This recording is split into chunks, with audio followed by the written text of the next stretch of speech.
뭐가 더 중요하냐? 근데 제가 좋아하는 작가들이 다 작업실이 요만했어요. 자쿠메티 일곱 되게 편, 작았죠. 뭐 모란디, 뭐 한평, 이제 크로브드에도 아직 막 2평짜리 집에서. 아, 네. 아니, 선생님은 이제 건축이라는 구체적인 쓸모가 있는 일을 하시는 일이고, 나는 아무데도 쓸모가 없는 일을 하는 사람 같아요. 근데 역으로 치면은 선생님이 되려 좀 자유로우실 수 있고요. 저희는 되려 조건적이 되니까 그렇죠. 굉장히 그거는 또 저희 나름대로 부담스럽죠. 그러면. 그렇죠. 그래서 건축가를 제가 흠모하고 동경하고 좋은 건축가 선생님에 대해서 존경하고 그럽니다. 네. 많은 건축가 선생님들도 이제 조각이랑 또 다른 여타 다른 장르 예술을 보면서 영감을 많이 얻으시는 경우도 있고, 또 이제 그 건축 자체에서 얻는 경험이나 이런 것들이 또 조각 안에서 구현될 수도 있고 해서 서로 굉장히 연관이 되는 예술인 것 같아요. 모르겠어요. 건축가들이 조각에서 받는 영향보다 조각가들이 건축가들한테 받는 영향이 더 많지 않을까 하는 생각이 들어요. 저는 반대로 생각해요. 제 자신도 특히 이제 회화나 조각에서 받는 그 굉장히 강한 어떤 방향 같은 것들을 책에 굉장히 많이 얻거든요. 도리어 건축을 통해서 얻는 것보다 저는 굉장히 많이 영감을 갖다가 특히 조각 작품들을 보면서 굉장히 많이 얻거든요. 그다음에 또 뭐 방향도 그렇고 내 자세를 다시 추스리는 어떤 그런 역할로 저는 굉장히 많이 이제 보고 있습니다. 그 허버트 리드라는 영국의 그 아나키스트이자 아주 저명한 미술 이론가, 젊었을 때 그 선생님 책을 읽으면서 공부를 했는데, 그 조각의 역사라는 책을 보니까 건축과 조각은 뿌리가 같다. 같은 출발을 한다. 그런데 그 말이 그동안 몰랐어요, 잘. 그런데 뭔가 설계를 하고 짓고 뭐 이러는 과정이, 그것이 굉장히 깊은 사유를 요구하고 인간의 그 생존과 관계된 굉장히 중요한 일을 하는구나 하는 점에서 조금 이해가 된 부분이 있었어요. 네. 그래서 그래도 어떻든 그래도 건축가가 좀 더 그 어려운 문제를 잘 푸는 분들이고, 우리는 정말 없어도 아무 문제 없는 일을 우리는 괜히 매달려서 푸는 사람 같고 그런 생각이 들 때가 많습니다. 그 사치가 저는 너무 부러운 거죠. 그렇죠. 굉장한 사치죠. 그렇죠. 구체적인 건축이나 집 이런 것들이 없어도 우리는 얼마나 그 대자연에 펼쳐져 있는 어떤 그런 데에 뭐 어떤 상태를 이렇게 관찰하게 되면 말할 수 없는 그런 것들이 이렇게 오는 경우가 있죠. 그리고 아무 소용없는 그 건축 비슷한 거를 그런 대지에다 세운다든지 이러는 거, 주변과 전혀 관계없는 경우도 있죠. 그 장소와 관계는 있지만 주변과 먼 주변과는 관계없는 그런 일들도 사례들이 있는 것 같아요.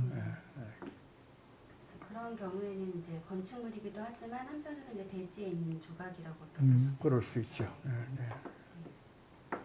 이티오피아의 뭐 예를 들어서 평지에 그 안반 지역을 깎아 들어가서 십자 성당을 만들어낸 거 같은 멀리서만 안 보이는 거죠.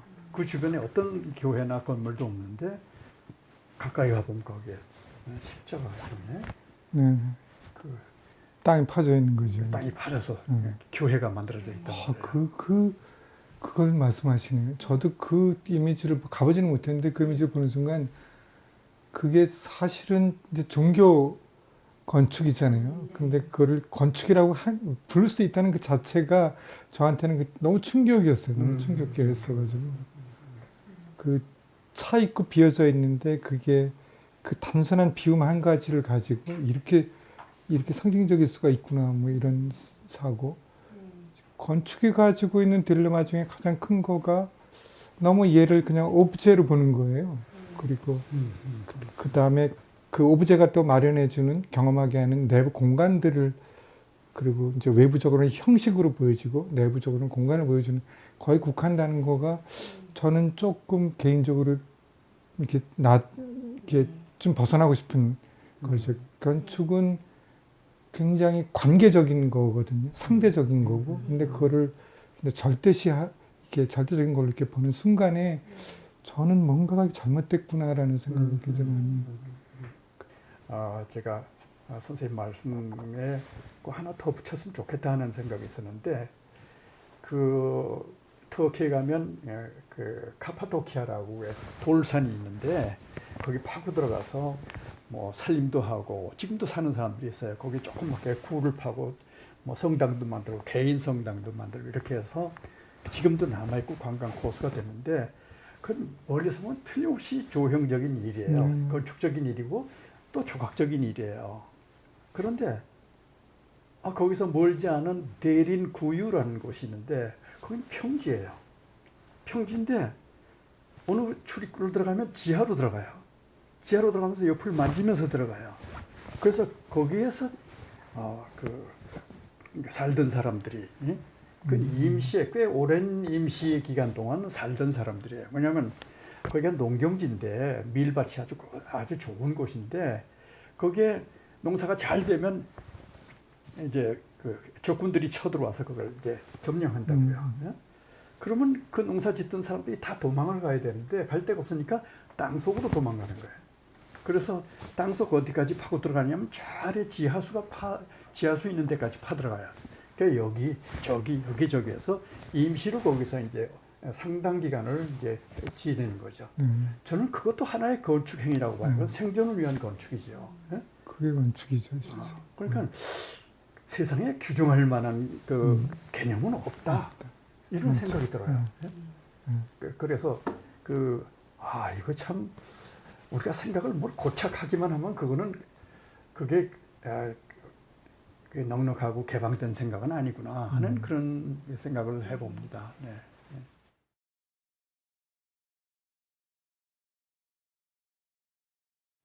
그냥 굉장히 직접적인 이제 어휘로 한다면 건축에서 굉장히 중요하게 가장 이제 건축은 이제 일단 클라이언트를 만나거나 어떤 이제 그게 개인이 아니어도 어떤 조직이거나 이제 그런 분들을 만나서 같이 이제 소위 말해서 협업을 하는 작업인데 그 협업하는 과정에 가장 많이 등장하는 어휘가 뭐냐면 건폐율과 용적률이에요. 그러니까 이 땅에 얼마만큼 카바를 하고 얼마만큼 질 수 있느냐가 이제 소위 말해서 그 땅의 가치를 도리어 대변하는 듯이 막 그렇게 되잖아요. 근데 헤이리 같은 케이스에는 하나의 마을이었고요. 그 다음에 뭐 그게 과거에는 농경지와 구릉지에다가 짓는 거였기 때문에 사실 이제 총 치면은 거기에 도로라든지 이런 인프라를 깔고 그 당시 그 법규가 허용되는 그 건폐율을 따지고 보면은 실제로 그 총 원지에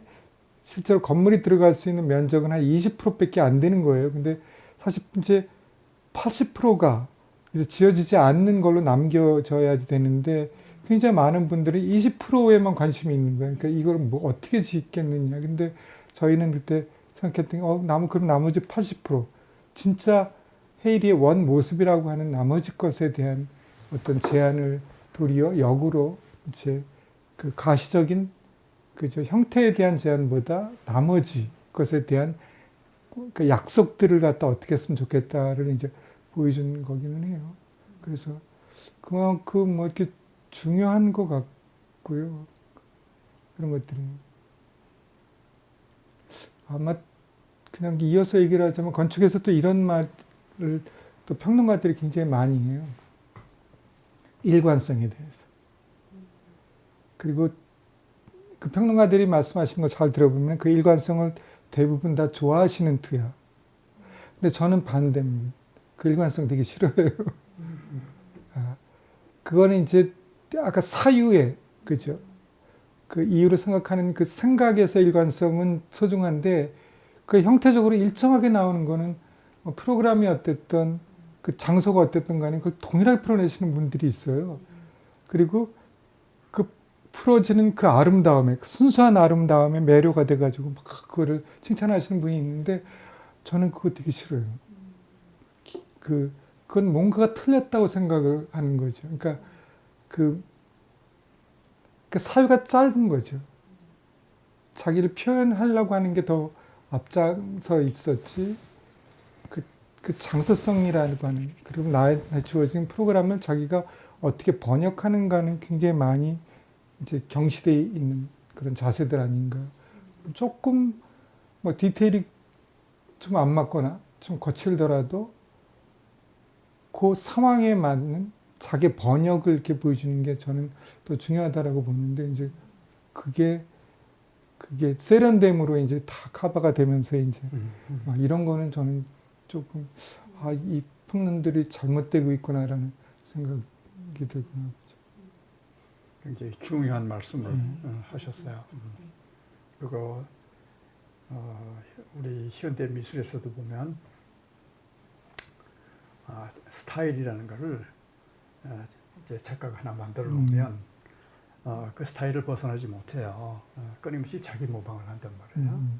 근데 최초의 생각은 좋았을 거예요. 그거는 뭐냐면 사유가 괜찮았기 때문에.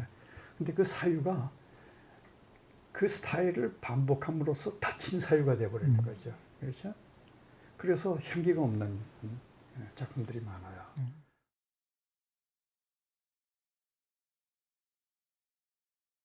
우리가 굉장히 시각 오리엔트된 사회에 살고 있는데 나머지 그 감성들에 대한, 그게 이제 결국엔 우리가 인지하는 그 필터들이 되고 그걸 통해서 들어오는데, 나머지 것들은 되게 무시가 되고 이제 가장 이제 시각적으로 오리엔트된 이제 세상에 살고 있잖아요. 그래서 나머지 감각들에 대한 그 중요성, 아니면 그 독립성, 아니면은 도리어 내가 느끼고 지금 내가 단정을 지었던 모든 것들이 이게 잘못된 게 아닐까, 최소한도 그런 질문을 할 수 있게 하는 사실 그런 거인 것 같거든요. 이제 저는 이런 비유를 많이 드는데, 예를 들어서 도서관을 설계를 하기 위해서 그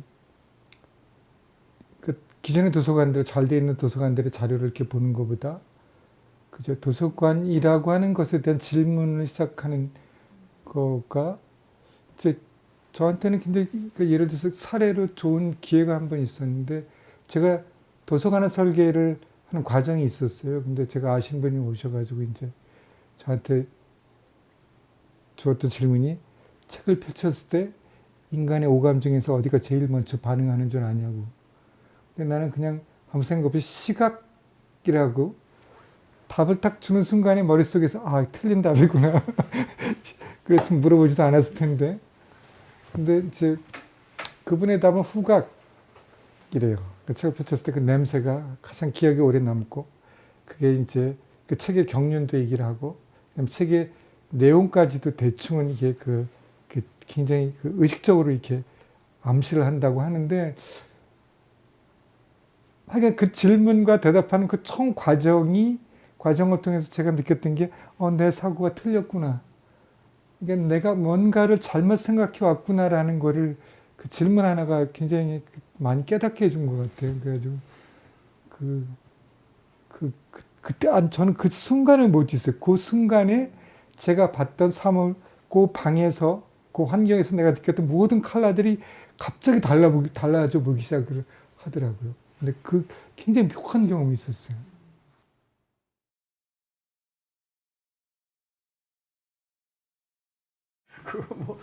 어려서부터 생육사적으로 몸에 배인 거겠죠. 그게 우리가 자연으로부터 유리되지 않고 살았던 그 시기였으니까. 그러니까 도시에서 살지는 않았으니까 제가 어려서. 그래서 몸에 그게 이제 배어 있어요. 땅과의 관계. 그것은 너무너무 부지불식간에 내 몸에 이렇게 배어 있는 거죠. 과일을 딴다든지 살구나무에 올라가 살구를 딴다든지 장독을 설치한다든지, 비가 오면 빗물을 흘러가기 위해서 조그만 개울을 만든다든지, 눈이 오면 눈을 싸서 미끄럼틀을 만든다든지, 그 모든 것들이 사실은 어떻게 보면 그게 민속학적이고 인류학적인 문제가 아닌가. 그런 것들이 더 범위가 넓지 조각사에서 보는 그 좁은 통로를 벗어나는 길이 그런 자원을 활용하는 게 더 좋지 않을까. 이제 그런 생각을 하다 보니까 이제 보는 것 못지않게 촉각도 중요하고 냄새도 중요하고 뭐 등등 이제 그런 생각을 한 거죠. 예. 제가 외국에 있을 적에 어느 동산에 올라가서 조각을 계속 해야 되나 말아야 되나 고민한 적이 있었어요. 근데 멀리 고속도로에 저 차가 지나가는 소리가 바람결에 들려요. 그러니까 저기 또 흙숲에서 불어오는 바람 소리가 들려요. 근데 제 심장에서 피가 돌아다니는 이 핏줄을 돌아다니는 이 소리가 들려요. 뭐 환청이겠죠. 근데 그 먼 8,000km가 떨어져 있는 조선의 땅에서 우리 한국 땅에서 그것도 1000년 전에 울렸던 에밀리 종소리가 이렇게 들리는 거거든. 그 바람 속에 섞여서 들리는 거예요. 들린 듯 했어요. 그래서 이걸 하나로 뭉뚱그리는 방법이 없나. 이 소리 이거를 하나 뭉뚱그려 보자. 이게 뭘까. 그래서 이제 흙덩어리를 길게 굴려서 나중에 그 이후로 5년 후에 나온 작품인데 그래서 먼 것으로부터 오는 소리 이런 말을 했어요. 에밀리 종소리는 그 표면에 그 왕 임금님에 대한 그 칭찬이 들어있고 그 옆에 대저 이 세상에 진리가 있는데 그걸 표현할 길이 없어 이 종소리로 대신한다. 그래서 띵 하고 치면 그 소리가 멀리 가는 거죠. 지금도 그 소리는 어떻게 살아있는 것 같아요. 뭔가 이게 1000년이 지나도 이게 근사한 거예요. 이게 이런 세상이 있구나. 우리가 인지하지 못하는 세계가 있구나. 우리가 너무 짧게 너무 가까운 것만 보는구나.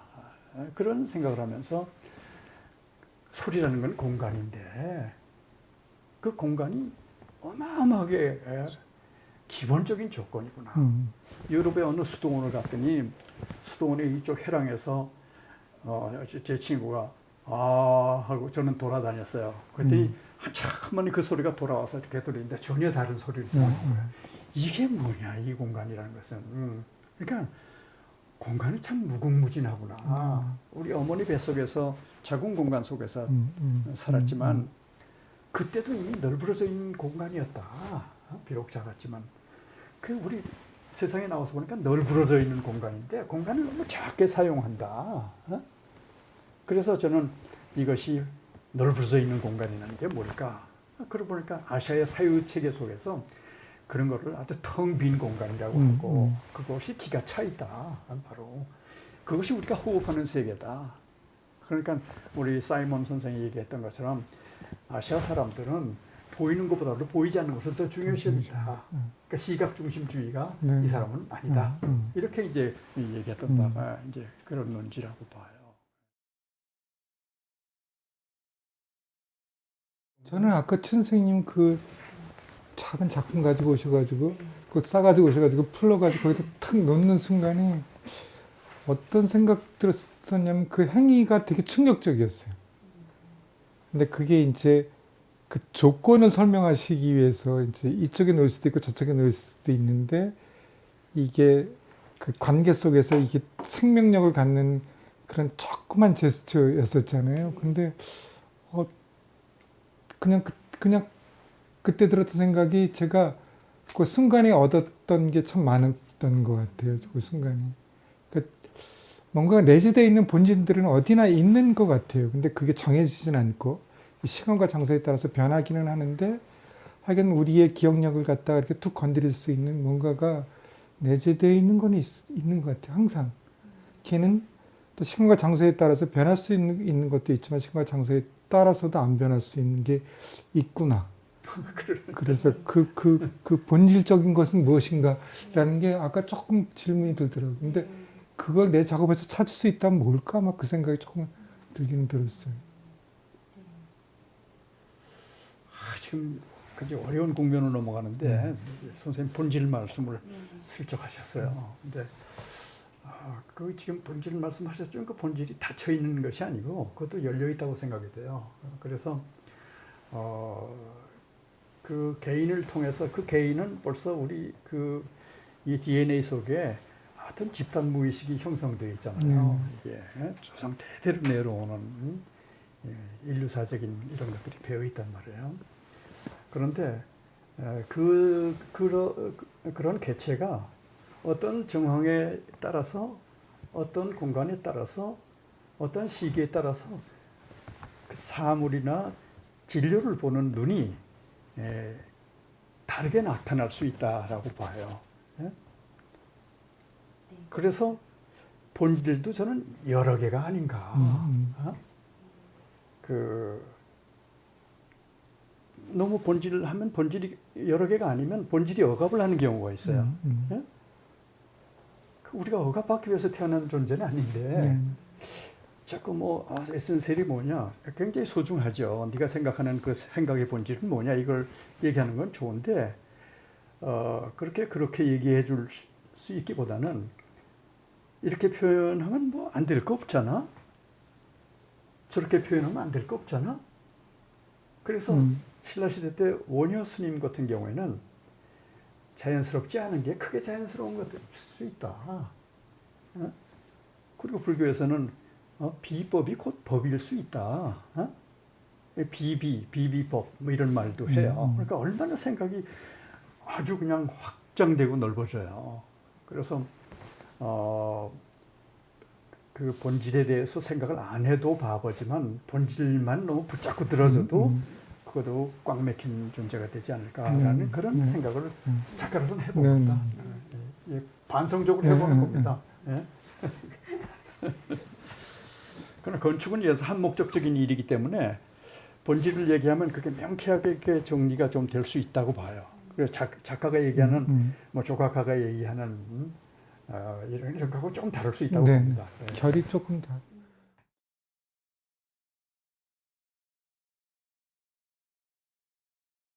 이 컵 위에서 여기에 그냥 있을 때는 이것과 이것이 예를 들어서 식탁에 있을 때 하고 좀 다르잖아요. 그런데 이거는 다르면서도 같아요. 그런데 제가 만드는 물건은 비로소 이것이 이렇게 만들어서 어디에 놓일 적에 만들어진 과정이 이것과 서로 상관적으로 만들어진다는 점이죠. 이건 아무 상관없이 만들어졌어요. 이것과. 그죠? 이건 그냥 공장에서 여러 번 찍어낸 도자기예요. 그죠? 근데 저는 그 바닥에서 굴렸다 할 때는 흙의 무게, 습도, 중력 이런 것들이 작용하는데 제가 거기에 제 체중을 실어서 굴리다 보면 바닥이 밀어내는 힘이 형태를 만드는 거예요. 예? 제가 그 형태를 이렇게 모델링해서 만드는 게 아니고 그러니까 그 작품의 표면에는 그 바닥에 굴려진 시간과 공간이 거기에 그대로 기록되는 거죠. 그러면서 형태는 여기서 스판테이니어스하게 이렇게 만들어지고 그러니까 그것이 전시의 공간에 가면 마치 그 바닥 공간에서 굴려져서 만든 것처럼 그런 그 공간에 이제 그런 교호작용이 일어나는 거죠. 그러니까 이 공간은 떠날 수가 없는 거예요, 이거를. 이 공간을 떠날 수가 없는 거죠. 제가 손 안에서 굴렸다면 이거는 아까는 수평적으로 굴러다니는 공간인데 이거는 손 안에서 굴렸기 때문에 이 물질과 에로스죠. 그런데 이렇게 하다 보면 이 손가락이 다 이게 여기 반영이 돼요. 그러면서 여기 움푹 파인 부분이 오목하게 이제 위로 올라오는데 그게 놓으면 그걸 이제 구워서 내면은 그것이 상향하면서 이렇게 올라가는 듯한 이런 큰 공기를 이렇게 흡수하는 듯한 그런 느낌을 갖는 거죠. 그런 데에 대한 관심을 사이몬이 아마 그렇게 썼을 거예요. 그럴 생각을 다 하죠. 과정을 설명해 주시니까 너무 부러워.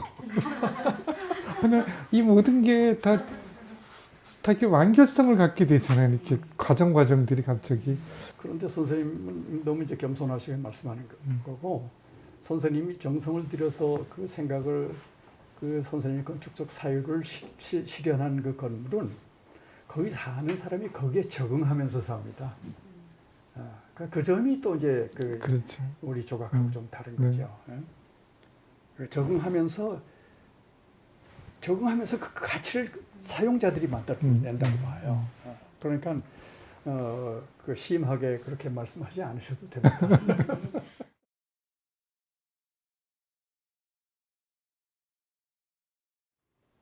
뭐 저희 집에는 선생님이 말씀하셨던 마당이 있지. 아주 인데피니트하잖아요, 그거는. 그죠? 근데 거기에서는 유형의 일도 일어나고 무형의 일도 일어나고 매화가 지금은 매화가 없어졌는데 예전에 청매를 하나 사다 놨는데 날씨가 쌀쌀한데 깜깜한 밤인데 매화꽃은 피어 있는 거예요. 근데 마당에 나가는데 매화 향기가 들리는 거예요. 매화는 안 보이는데 근데 그 뭐랄까 암향이라고 그럴까 어두움 속의 향기죠. 후각. 몸이 그냥 춤을 추게 되는 거예요. 이게 뭘까? 이게 뭘까? 이게 뭘까? 이게 마당이 아니면 이게 가능하지 않은 거예요. 그러니까 깜깜한 마당에 매화 향기가 진동을 하는데 몸이 가만히 있을 수가 없는 거예요. 이게 그래서 내가 좋은 시인이라면 시를 한 편 썼겠다 이게. 네, 몸을 쓰는 조각가니까 그래 몸으로 좀 해보자. 이거는 영상으로도 남길 수 없는 거다. 그러면서 이제 그러고 나면서 이제 생각이 조금씩 거기서 또 이볼브해요. 그래서 제가 드로잉 같은 걸 보면은 여기 아마 2점 소개가 될 텐데 보통 우리는 스케치를 잘하잖아요. 이렇게. 근데 미술대학에서 봐온 스타일된 이렇게 된 거죠. 근데 느낌이 없어요. 그래서 오늘은 이만한 흑연 덩어리가 동그란 게 있는데 그 덩어리 가지고 그냥 종이 위에다가 아주 느리게 그리는 거예요. 그리는 게 아니고 그어가는 거예요, 그냥. 보시기에 답답하죠? 이렇게. 이렇게. 그래서 뭐 이렇게 된 선에 이제 겹침이 있어요. 그러니까 속도를 전혀 다르게 하는 거죠. 오늘날의 시대가 속도의 시대인데, 그 속도를 완전히 빼버리는 거예요. 그러면 어떤 현상이 생길까? 그 일종의 질문이죠, 뭐. 그러니까 그것이 뭐 좋은 작업이라기보다는 그런 질문을 한 거죠. 그런데 그런 질문 속에서 내가 그때 암향 깜깜한 밤 속에서 내가 매화 향기를 받고 춤을 췄던 그 흔적이 이렇게 나오나? 그러니까 일관성은 있는 거예요. 그런데 이렇게 드로잉을 하고 나니까 이게 눈과 손의 그림이 아니고 이게 손은 심장이 느껴지는 거예요. 이렇게. 심장의 그림이구나. 뭐 A3 정도 크기밖에 안 되지만 이 작은 크기가 이만한 비전을 우리한테 주는구나. 이런 것들이 굉장히 주관적으로 느끼는 그런 것들이죠. 근데 그런 것들은 시각적으로 볼 때는 뭐 아무것도 없네. 아마 심심하다 이럴 거예요. 눈 밝은 사람들은 이게 어떻게 나왔어? 질문을 해요. 건축에서 마당은요 가장 차밍한 단어이기도 해요. 그런데 이제 그렇기 때문에 지금 말씀하신 대로 이제 더 갖춰져 있기도 해요. 또 잘못 해석을 하면. 근데 이제 그걸 열어놓는 방법이 이제 작가마다 다 다른데 저는 뭐 이제 건축을 한 40여 년 했나요, 제가? 그러니까 경험으로 이제 대충 이렇게 맞는 스케일과 맞는 재료라는 거는 이제 감이 와요. 근데 이제 그 이상의 의미가 이제 무엇이 있을까? 이제 경험에 대한 건데 사용자들이 그런 것들 많이 생각하게 되는 것 같아요. 근데 굉장히 조금 비슷했던 부분이 저도 이런저런 거 우리만의 마당을 위해서 고민을 할 때는 도면을 보거나 스케치를 하진 않아요. 저희 같이 일하는 사람들이 저보다 게으르다 그러는데 한 며칠은 일을 안 해요. 그리고 눈을 감고 있어요. 그럼 그때 떠올 답이.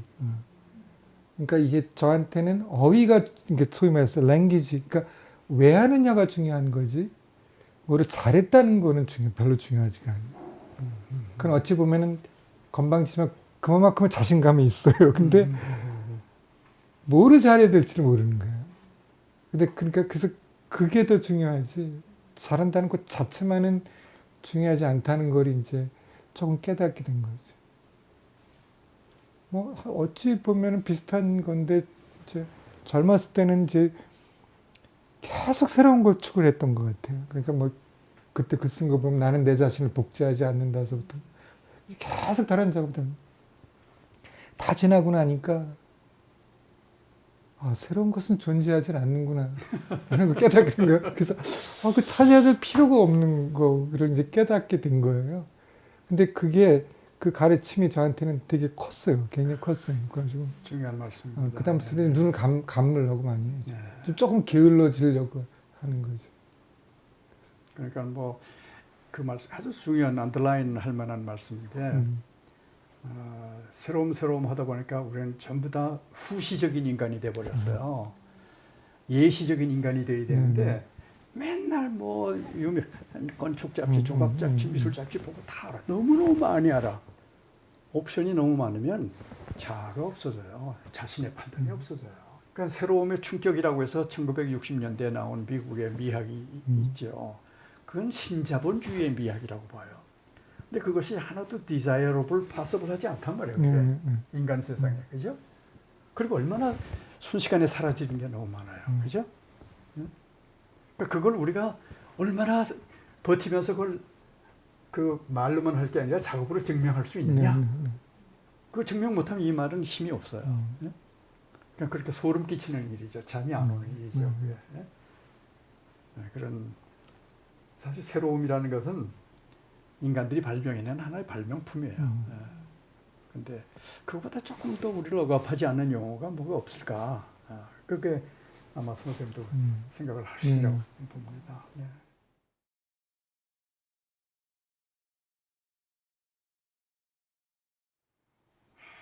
참 어려운 질문인데요. 이제 제 고백 제가 에세이를 하나 쓰게 있는데 나에게 작업은 과정이고 어둠이고 계기다. 그렇게 썼어요. 아마 이 선생님이 읽으셨을 거예요.